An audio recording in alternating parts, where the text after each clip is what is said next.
La cosa mala, dedicado a mi esposa María de la Luz. Hola a todos, a todas y a todos. Este relato se ubica a la mitad del siglo pasado en un lugar del estado de Oaxaca. Es por ese motivo que contiene palabras, frases y descripciones, al igual que adjetivos propios de ese tiempo, y trato de conservarlos con la finalidad de no restarle autenticidad, tratando de respetar hasta donde mis recuerdos alcanzan los usos y costumbres del momento descrito. Cuando éramos niños, los que ahora somos abuelos, escuchábamos a los mayores comentar historias de aparecidos, de fantasmas o de seres que causaban espanto, principalmente durante la noche, y a mí me quedó en la mente el concepto de la cosa mala, la Matlacíhuatl, de hábitos nocturnos, especializada en trasnochadores, principalmente borrachos y redentos, al igual que jugadores y parranderos, mujeriegos y lujuriosos. Nos pintamos solos para eso de los dichos, como aquel que dice: cuando el tecolote canta, el indio muere. Esto no es cierto, pero sucede. Lo recuerdo porque ahora, justamente ahora, cruzo el puente viejo a la salida de Sola de Vega y escucho el ulular de un tecolote desvaneciéndose entre las ramas más altas de los imponentes sabinos, esos sabinos que son nuestros abuelos ancestrales, nuestras deidades vivas, testigos de nuestros pasos por este viejo puente y de los pasos de los corazones dolientes o agradecidos, que movidos por la fe o la esperanza se empeñan en llegar al santuario de la Virgen Chatina de Juquila, o simplemente a disfrutar de las bellezas costeñas que ofrece el Océano Pacífico. Nuestros sabinos, nuestros sabios abuelos, que cuando el viento cruza su follaje, cantan al viento, y cuando el agua roza sus troncos y raíces, desplazándose con una solemne quietud verdosa, es la vida misma en movimiento.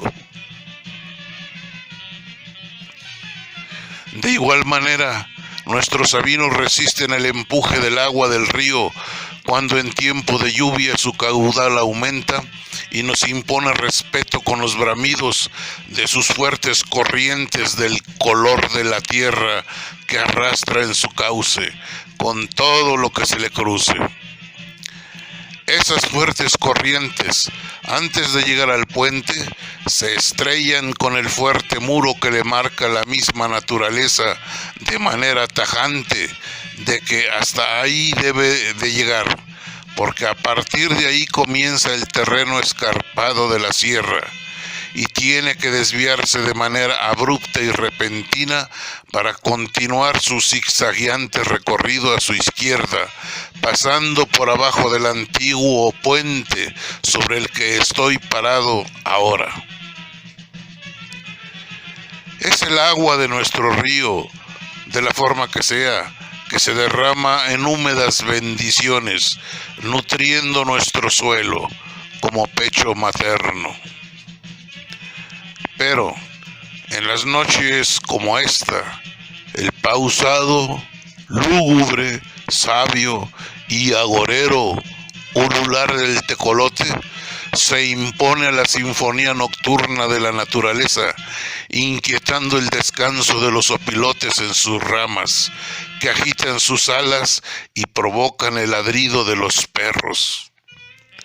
El aullido de los coyotes inquietos en las peñas de los cerros aumenta, mientras, despacito, la luna se va ocultando entre los cerros, dejando ver únicamente parte de su contorno y su tenue luz. Es la noche de San Juan. El aullido miedoso de los perros avisa que algo maligno e invisible a los humanos permanece en el ambiente. Lo indican su olfato, vista y oído. Una noche mágica y sagrada intentando ser alterada por la maldad. Me arrepiento de estar allí. El efecto de los mezcales que me llevaron a ese lugar a esa hora se disipan y es cuando recuerdo la historia que me contó mi abuela Jovita relacionada con mi abuelo Vicente precisamente en este lugar. Lo sucedido al abuelo Vicente se calificaba en ese entonces como un susto. Cuando me lo contó, ya habían pasado casi 30 años.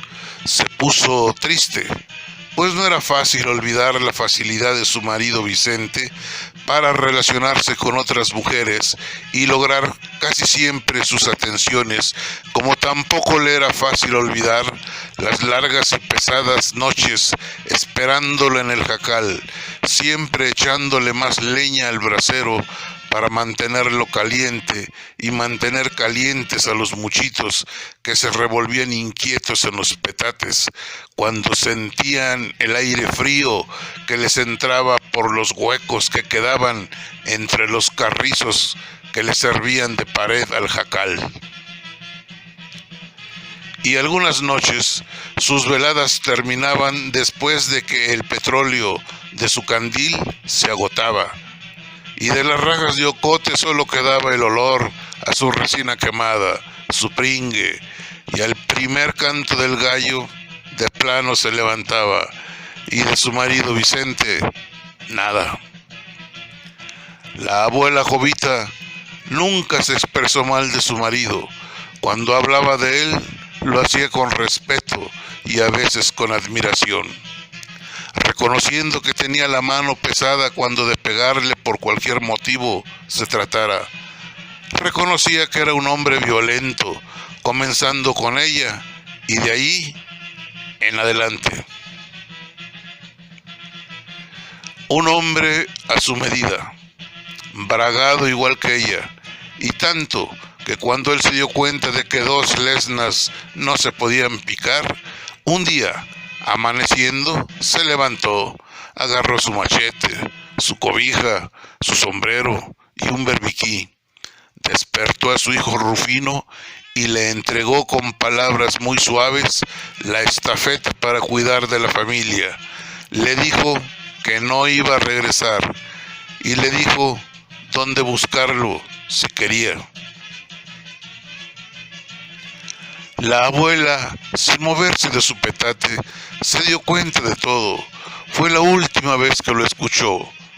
Contuvo las lágrimas y sintió en su corazón la dureza de las piedras. Así de sencillo. El abuelo salió caminando en la dirección en que sabía que estaba la mar, esperándolo, como un amante más, porque para él siempre fue la mar. Aseguraba que hasta Sola de Vega escuchaba el estruendo profundo de sus olas, chocando y dando tumbos. Pasando el pueblo de los Reyes, ya más animado, comenzó a entonar una chilena. Ya se va el barco, ay que se aleja, que viva Sola de Vega y también Pinotepa, que viva Sola de Vega y también Pinotepa. Caminó hacia donde las frutas rojas y enmieladas del café, cayéndose de sus ramas por su madurez y rodando por las laderas, lanzando su aroma al viento, lo llamaban por su nombre: Vicente, Vicente. Igual lo llamaban Vicente, Vicente. Los brazos ávidos de una costeña con un corazón ardiente que, murmurándole las palabras más hermosas en lengua chatina, hizo que el barco errante de su vida arrojara el ancla en sus propias playas. atrapando esa ancla con sus piernas y sus senos, y enredándola en sus negros cabellos, y afianzando sus brazos en sus ganchos, para que el hombre pisara tierra firme, y ya después, con la flama del olvido, hizo que sus recuerdos, él mismo, los convirtiera en cenizas. Jamás volvió a Sola de Vega, estando tan cerquita.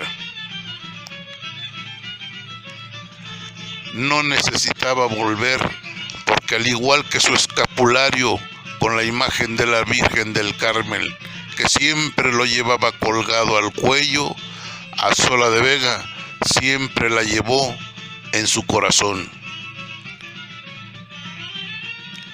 Corazón compartido por el embrujo de la extraterrena pasión que por él profesaba la hija más vengativa de la oscuridad, la Matlacíhuatl, la torturadora de hombres, como castigo luciferino por haberse equivocado precisamente con él al no lograr el propósito para lo cual fue creada, atraer con mágicos engaños a hombres desgraciados y malditos por habérseles terminado o incumplido un pacto infernal con el ángel caído, enemigo de Dios. También a hombres trasnochadores, borrachos, jugadores o parranderos lujuriosos y mujeriegos, arrastrándolos a las entrañas del infierno. Por lo cual quedó destinada a servirle incondicionalmente a Vicente, como una humillación, porque no pudo llevárselo por el solo hecho de haberse afectada su maldad en presencia del escapulario con la imagen de la Virgen del Carmen, trastocando su terrible odio y maldad por solo una pizca de duda que inició el preámbulo de algo desconocido y prohibido para ella, el afecto por un humano, que es el tema de mi relato.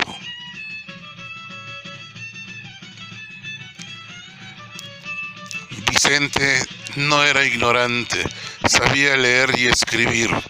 Su firma era hermosa, muy gariboleada, elegante letra inglesa, parejita, cosa rara en la gente de su tiempo y de su tipo. ¿Que cómo aprendió? Nada se sabe de cómo y dónde aprendió a leer y escribir. La cuestión es que también conocía y hablaba algunas lenguas o dialectos de esa región entre la costa y la ciudad de Oaxaca, principalmente la lengua chatina, y decía mi abuela que también tenía libros. Yo digo que por eso las fuerzas vivas del pueblo de Sola de Vega en ese entonces lo respetaban y lo querían, sobre todo lo admiraban, al igual que mi abuela Jovita. Porque en tiempo de la guerra mi abuelo fue soldado, por leva o por gusto, quién sabe, junto con otras gentes del pueblo. Se cuenta que sobrevivieron a una emboscada de sus contrarios en el monte, por el nudo mixteco, en alguna parte de la Sierra Sur. Con el tiempo se supo cómo sucedió aquello, y resulta que cuando la sed y la mugre, más que el hambre, los atosigaba, dieron con una caída de agua donde el chorro formó una hermosa poza grande, suficiente para todos, y sin tomar precauciones, se desvistieron. Dejaron sus armas y pertrechos junto a sus uniformes, metiéndose al agua, y allí recibieron las primeras descargas de los máuseres y escopetas, cayendo inmediatamente los más expuestos. Los más suertudos se salvaron corriendo encuerados entre el monte. Cuenta mi abuela Jovita que los dieron por muertos, entre ellos a su marido. Las noticias tardaban y no eran confiables, pero justo cuando iban en el cuarto día de su novenario, pidiendo por su descanso eterno, entre avemarías y Padre Nuestros, mi abuelo Vicente se apareció muy orondo, recargado en la puerta del jacal. Tal vez le valieron sus mañas y habilidades que en su vida como arriero lo volvieron muy habilidoso, principalmente transportando sal, pescado seco y coral, entre otras cosas. El café descascarado, en caso de lluvia, lo cubría con su manga de color amarillo fuerte. Ya de regreso, pues traía chucherías, principalmente cosas de mercería o cosas que le encargaban, y él se las hacía llegar, ya fuera a los cerros o a la costa. Conocía caminos y veredas entre la costa y la ciudad de Oaxaca. Casi era solamente él el conocedor de los atajos y rutas más convenientes para moverse en la sierra.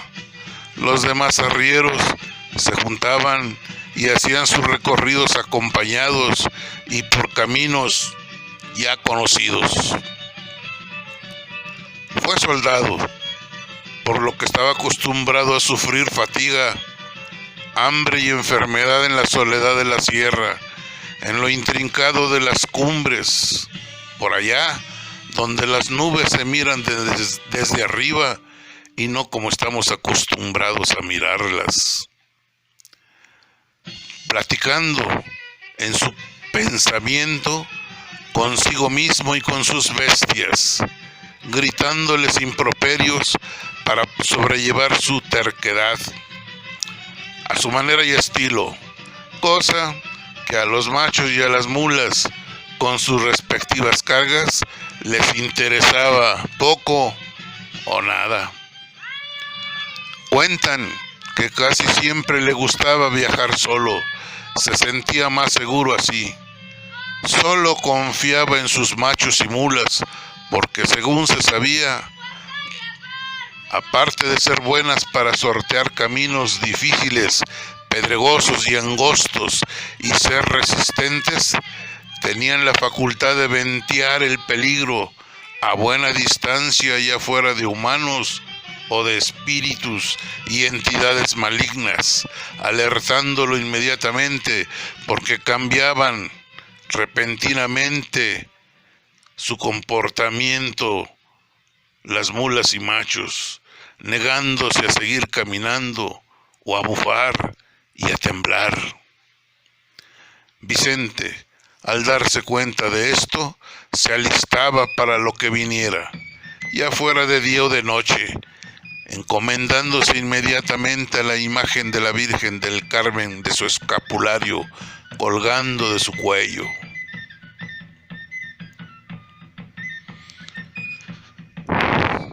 Soportando el frío y la lluvia, cubierto con su capote, el cual fabricaba con hiladas horizontales de mecate, y usando una aguja de arrea de punta plana y larga y más mecate delgado, acomodando placas de chobaguín de manera sucesiva a lo largo y a lo ancho hasta que lo cubriera del cuello hasta un poco más debajo de las rodillas.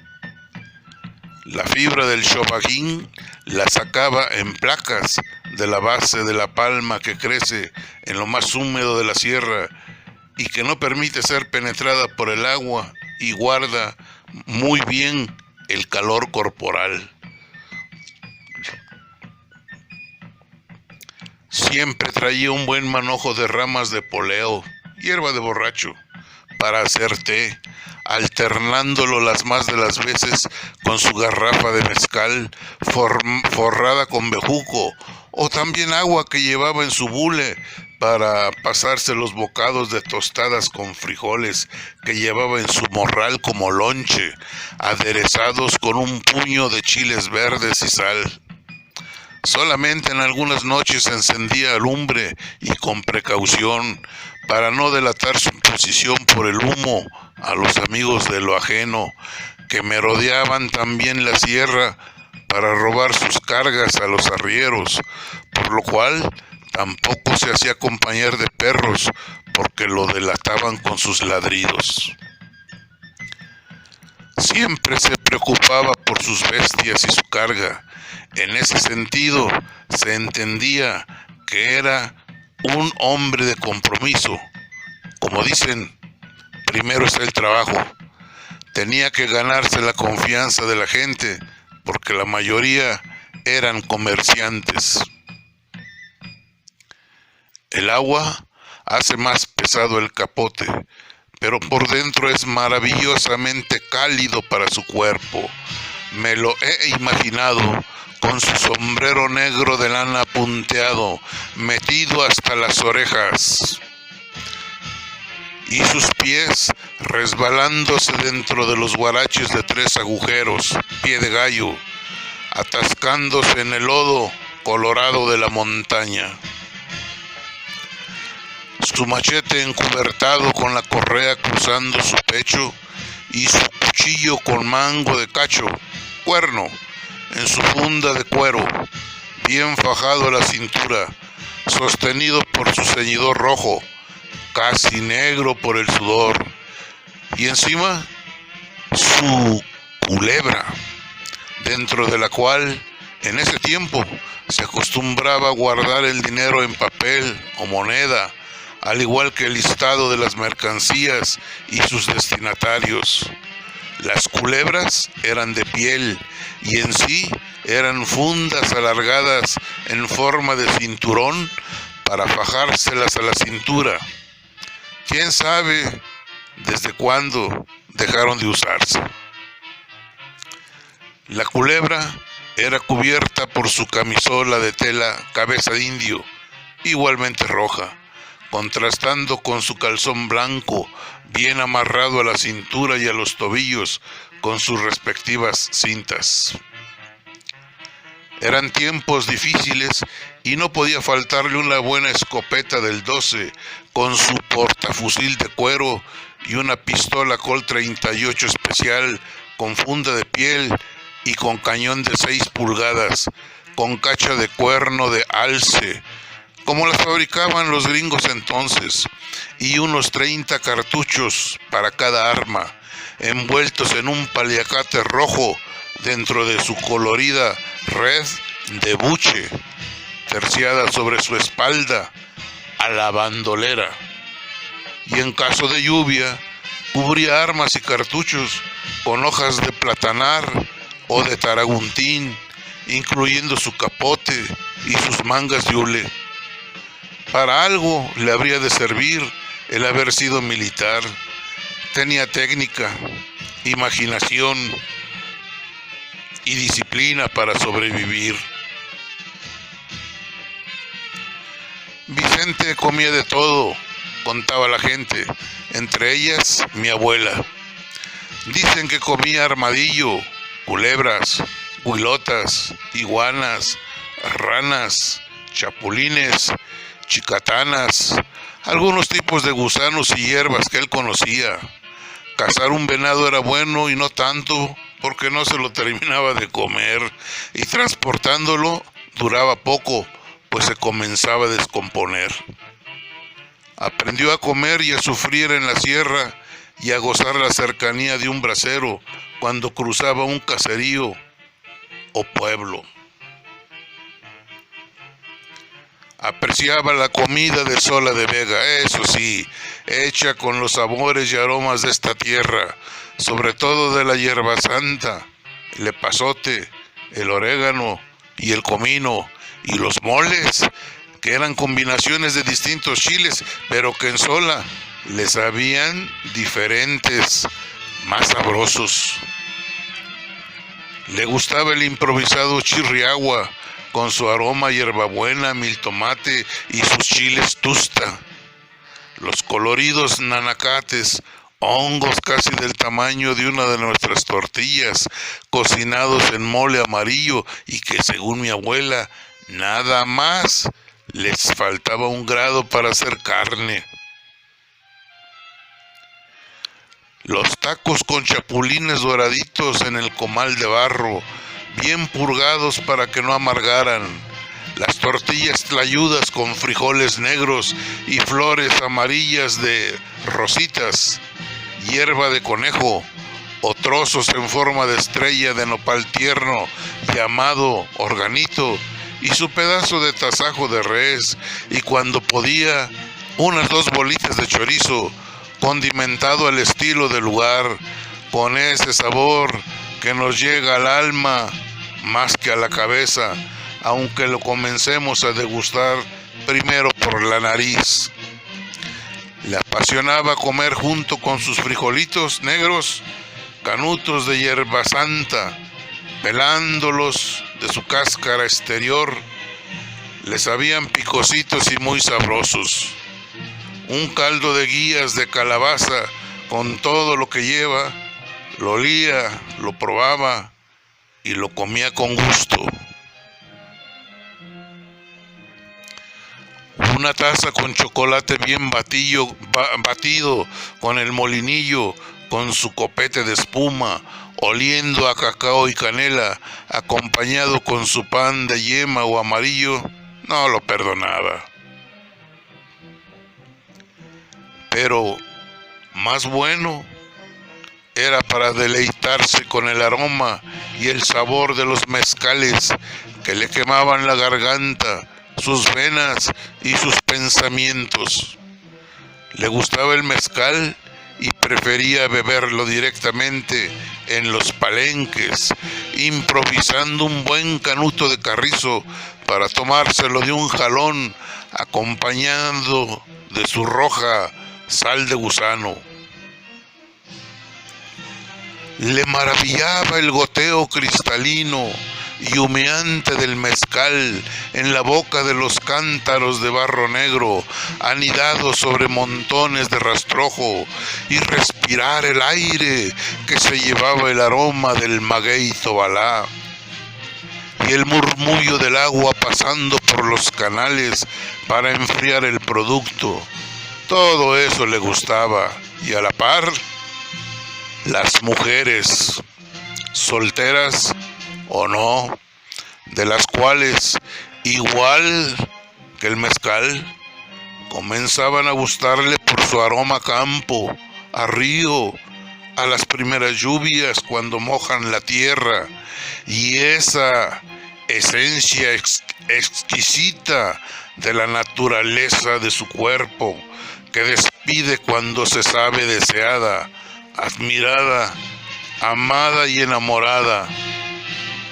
El viento y el calor del sol colaboran difundiendo su aroma a hembras antes que a mujeres. Es entonces cuando algo como un vértigo cruza la cabeza de los hombres y una especie de escalofrío recorre su espalda. Es el reclamo natural de nuestra especie. Las miradas de los hombres se extravían buscando entre esas mujeres la que lo mire directamente a los ojos de manera reiterada. Así comienza la ilusión. Eso, para Vicente, era solo el principio, porque igual le gustaban la música, convertida en chilena, arrancada al violín y haciendo cantar de manera seca y ahogada la madera del cajón o del cántaro de barro negro, con ambas manos en los fandangos y a la cadencia y letra de sus versos. Esos versos que solo hablan de dos cosas, Sola de Vega y sus mujeres, que vienen siendo lo mismo. Pues Sola de Vega decía, siendo tan hermosa, tiene que ser mujer. Es por eso que Vicente amaba a las dos, haciendo a un lado su conciencia y sus temores. Cuando llegaba a las celebraciones, llegaba lo que iba.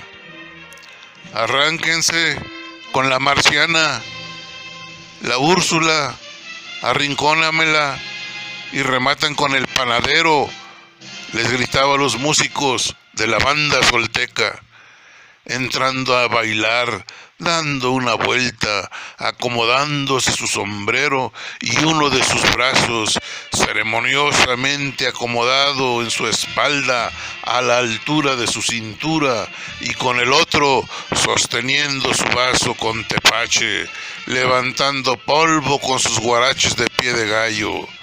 A sus parejas de baile las contagiaba luego con toda su alegría.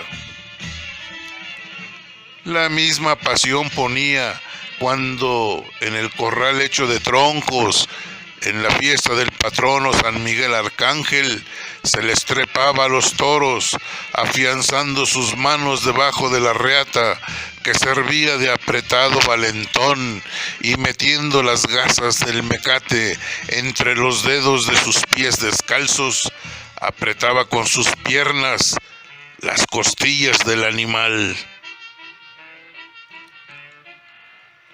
Cuando soltaban al toro, pedía a los músicos que le tocaran la chilena llamada La India. Ay, ay, ay, India del alma, traigo la vida en un hilo por amar una casada. Ya lo supo su marido, pero no me ha dicho nada.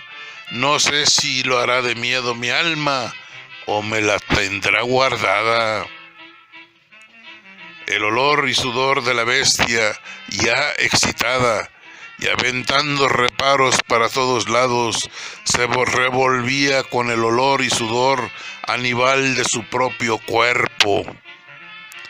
Exaltado con la música y el mensaje de sus versos, sobre todo cuando contaban parte de la historia de la hermosa Marciana.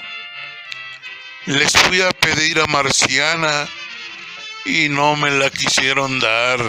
Se la llevaron sus padres lejos, muy lejos, al otro lado del mar.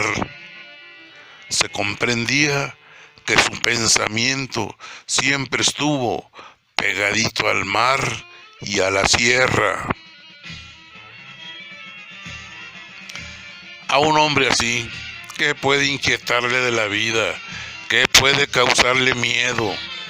Miedo fue lo único que no sintió cuando en una noche como esta, en este mismo lugar, cuando la soledad y el silencio solo eran rotos por el murmullo constante del paso del agua bajo este puente, y fue en este viejo puente donde vio lo que para él fue la figura sola de una hermosa mujer, que en un instante lo cautivó por su talle, que se adivinaba envuelto en vaporosa prenda blanca, movida por el viento. Solo veía sus manos, su cuerpo y su ondulante cabellera, aspirando un aroma suave, delicado, que flotaba en el aire, igual que su figura. Pero su corazón le avisó del profundo y sordo bramido de una bestia, mezclado con el lamento de los perros y el graznido de las lechuzas, pero no le importó, y menos cuando provocativamente la figura de esa hermosa mujer lo invitaba a seguirla hacia la parte baja del puente, como si buscara la confidencialidad de los muros que lo soportan. Pensó que lo que veía era algo único y extraño en ese lugar, y más extraño le pareció cuando, extendiendo sus brazos para tomarla, solo cruzó con sus dedos el vacío, como si hubiera sido solamente una nube, como de humo o niebla. Sintió que una fuerza inmensa lo dominó, sometiéndolo, y en lo profundo de su pensamiento comprendió que se había encontrado con la cosa mala, la mítica Matlacíhuatl, la hija de la oscuridad infernal, la torturadora de hombres, la castigadora, la vengadora de las mujeres oprimidas y pusilánimes, la que pretende el arrepentimiento, la muerte o la locura de hombres trasnochadores, jugadores, borrachos y parranderos mujeriegos y lujuriosos. Vicente no se consideraba así. ¿Por qué entonces la Matlacíhuatl se lo quería llevar? Seguro que con él se equivocaba. El ruido de la naturaleza se detuvo para él y creyó escuchar solamente algo como los lamentos de las almas en el infierno y los exaltados gritos y voces de sus torturadores, así como un frío que le llegó a los huesos, arrancándole gritos de dolor que él mismo no escuchaba porque era más grande su terror, y ya no supo de sí. Ya no supo de sí, sino hasta cuando despertó, que ya era de día. Lo estaban desatorando de entre las raíces de un sabino, el sabino ahuecado. Un sabino muy viejo, un abuelo más, que tenía un gran hueco en su ancho tronco, tan grande que fácilmente cabían cómodamente hasta 4 o 5 personas. El hueco de este sabino en ese tiempo era utilizado no siempre como una especie de anfiteatro en un acto de piedad y urgencia momentánea para acoger el cuerpo ya sin alma de las personas desventuradas que las sorprendía la muerte de manera violenta. Las autoridades del pueblo las llevaban a ese lugar para que de manera rústica les practicaran la autopsia de ley en la presencia de 2 o 3 testigos en el suelo de tierra.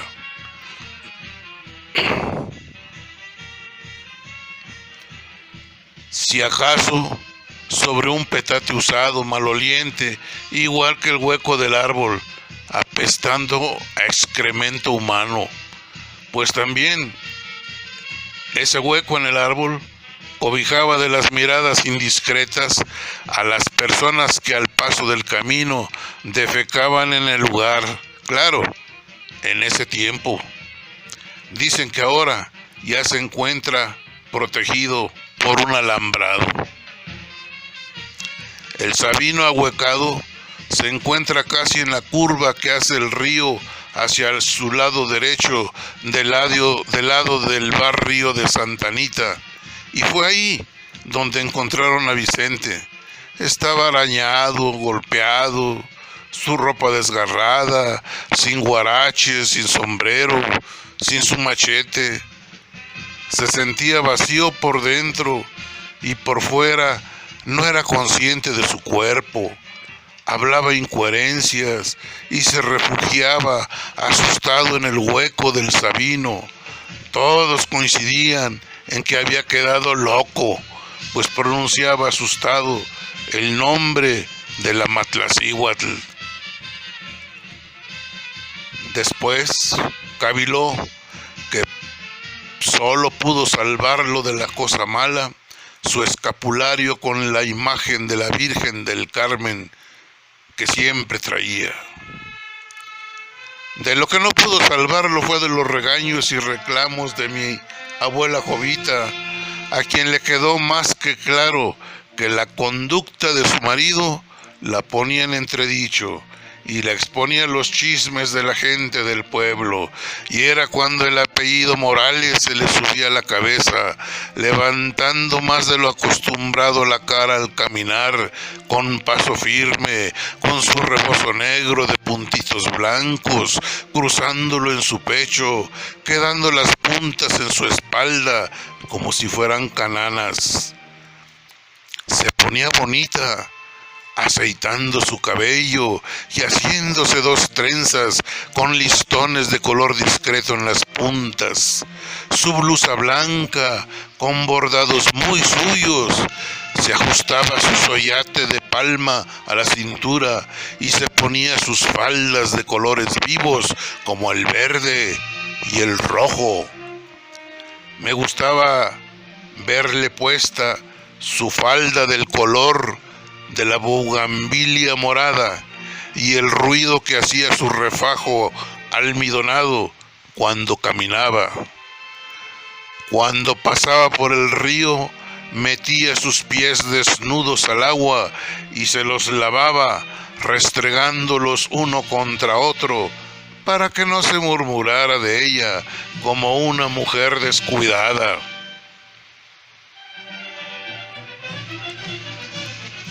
Después de una experiencia así como la de mi abuelo Vicente, decía mi abuela Jovita, cualquiera recapacita en su forma de vivir la vida de la mejor manera. Vicente no lo miraba así. Lo sucedido no era para cambiarlo. Se necesita, no a él, que más que borracho y mujeriego, se consideraba bohemio y afortunado. Se necesitaba algo más que eso para acabarlo. Se necesitaba algo más que traiciones, balas y machetes, hambre y sed y su afición por las mujeres. Con el tiempo, de manera lenta y traicionera, solo los vapores del mezcal nopalteco acabaron con su hígado y de paso con su existencia.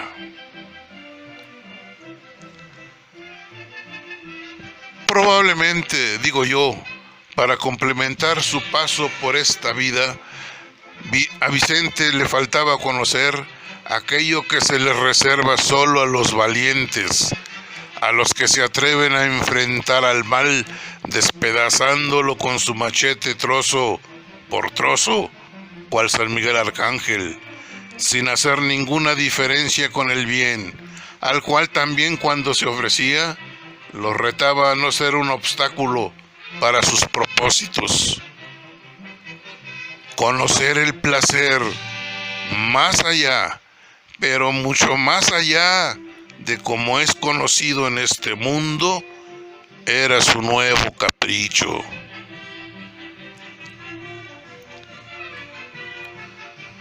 Es por eso que tal vez nunca sabremos realmente lo que sucedió entre él y la Matlacíhuatl cuando sucumbió a sus virtuales encantos. Lo que pasó después, cuando no supo de sí, se desconoce, y menos vamos a conocer lo que sucedió entre la Matlacíhuatl y él, si en algún momento se recobró. Lo que sí es seguro es que el dominio de Vicente sobre la Matlacíhuatl, porque a los desafortunados que se la encontraron con anterioridad, murieron desbarrancados, ahogados, otros simplemente desaparecieron y otros perdieron la razón. A Vicente nada de esto le sucedió.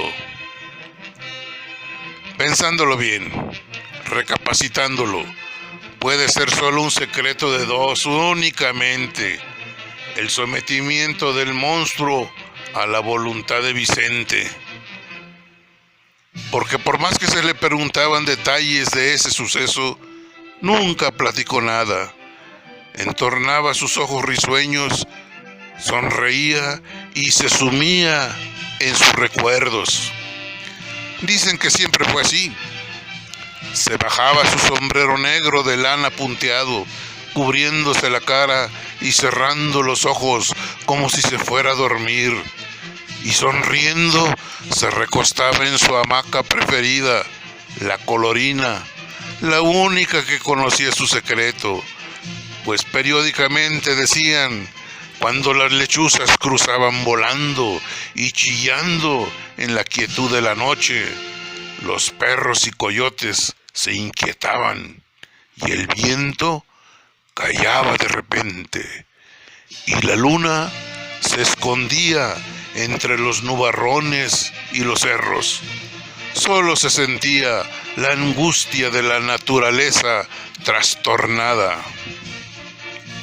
A lo lejos se alcanzaba a mirar, bajo las ramas del guayabal donde se sostenía su hamaca, la figura de una hermosa mujer enfundada en un vaporoso atuendo blanco con su cabellera ondulante al aire, el que también difundía un aroma exquisito, diríase embrujador, veleidoso, atrayente, que a la vez aterraba los corazones, obnubilaba la razón de quien estuviera cerca.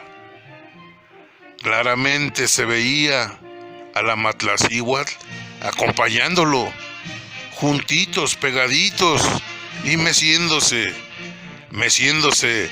lentamente, mirándose sin temor, pues ya eran proscritos tanto del cielo como del infierno. Cada quien en sus respectivas dimensiones, ajenos a las leyes del tiempo y a la tan pregonada y temida eternidad como castigo, desafiando las leyes divinas entre el bien y el mal, solo confiando en que tenían la oportunidad de la redención cristiana cuando todo acabara al final de los tiempos. La abuela y la gente que pasaban por el camino y los que se atrevían a asomarse a través de la pared de carrizo de sus jacales se persignaban y rezaban con devoción la Magnífica, porque no dudaban de su visión. Sabían que la torturadora de hombres, la Matlacíhuatl, doblegada, estaba ahí como una hembra en celo, solamente caprichosa, celosa, sometida y humillada, todo por haber sido solamente un poco sensible o lo más cercano a una pasión humana de las que Dios nos dotó. Tal vez algo parecido a la lujuria o al afecto a cualquier inmundicia carnal. El lugar se llenaba de ruidos, de llantos ahogados y cuchicheos, de palabras temerosas y de ruegos a la corte celestial para que los protegiera de la maldad tan cercana a ellos, y casi a coro, principalmente de voces de mujeres que lloraban y rezaban a la vez. Se alcanzaba a escuchar la oración que la tradición religiosa daba como infalible para esos casos de embrujos y hechicerías. ¿Quién sabe desde qué tiempos?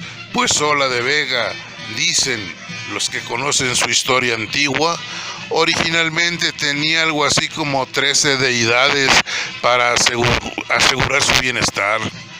Así que no fue raro que surgieran ruegos y oraciones dotadas de un fuerte sincretismo para enfrentar las manifestaciones malvadas que se les presentaban, y afuera con sus prácticas mágicas propias, heredadas por sus brujos antiguos, pero ahora casi siempre lo hacían con escapularios y rosarios en mano, además de oraciones aprendidas y ya instituidas para esos casos desde cuando la espada y la cruz se impuso la creencia en una novedosa fe religiosa que solo aceptaba un solo Dios, único, bueno y verdadero, por los conquistadores españoles. La idolatría quedaba desterrada y prohibida. Las palabras de esta oración nacían en el corazón de los creyentes. Sus labios las pronunciaban con toda la humildad que se puede poner en un ruego de auxilio a Dios. Todavía la recuerdo, la Magnífica. Glorifica mi alma al Señor, y mi espíritu se llena de gozo al contemplar la bondad de Dios, mi Salvador, porque ha puesto la mirada en la humilde sierva suya, y ved aquí el motivo, porque me tendrán por dichosa y feliz todas las generaciones, pues ha hecho en mi favor cosas grandes y maravillosas. Él, que es todopoderoso, y su nombre infinitamente santo, cuya misericordia se extiende de generación en generación a todos cuantos le temen. Extendió el brazo de su poder y disipó el orgullo de los soberbios, trastornando sus designios. Desposeyó a los poderosos y elevó a los humildes. A los necesitados los llenó de bienes, y a los ricos los dejó sin cosa alguna. Exaltó a Israel, su siervo, acordándose de él por su gran misericordia y bondad, y así como lo había prometido a nuestro padre Abraham y a toda su descendencia por los siglos de los siglos. Amén.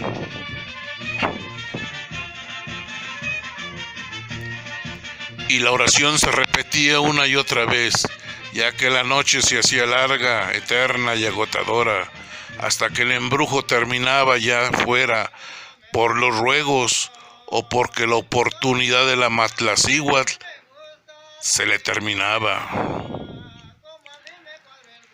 La causa de la pasión de la torturadora de hombres era un ser humano que tenía nombre y apellido, y una devoción por la advocación mariana de la Virgen del Carmen, y que solo bastó su mirada en la suya, confiada y retadora, pensando solo en su devoción.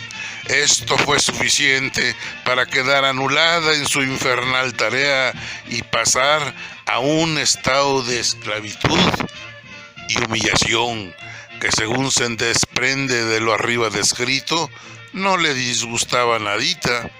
Estar cerca de ese ser que para ella solo seguía siendo aparentemente un humano más, pero se engañaba sola.